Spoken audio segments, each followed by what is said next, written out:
Hi, Tyra and Kelly. Because you and I won't have a chance to model this lesson together, I wanted to send you the video now. We're going to split this lesson into two mini parts. So we'll do example 1, and then we'll have kids practice on guided practice and independent practice, and come back to do example 2 and 3, and then some more guided practice and independent practice.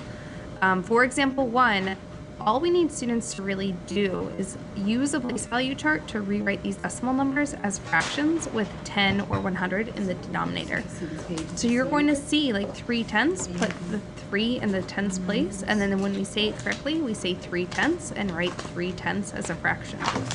The complicated part is when we have whole numbers, so 1 and 2/10, because I said tenths, put tenths in the tens place, and then we're seeing that we have 12/10.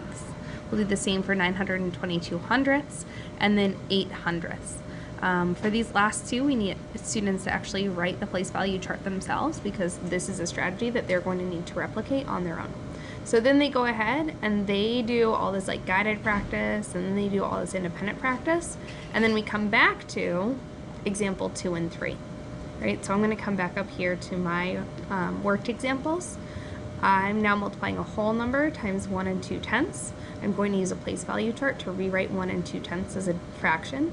I write 8 over 1, it's a whole number, so 8 over 1 times 12/10 gives me 96/10. I work my, my long multiplication over here, and then I get 96/10. Let's go back and let's use a place value chart again. If I have 96/10, the 6 belongs in the tens space, so I'm going to write 9 in the ones place. This is the same as thinking about like 90/10 is the same as 9 wholes and 6/10. So then I end up with 96/10 is the same as 9 and 6/10. We're going to do the same thing here with example 3. Intentionally, I made this end in the thousands place so that we have 24 thousandths.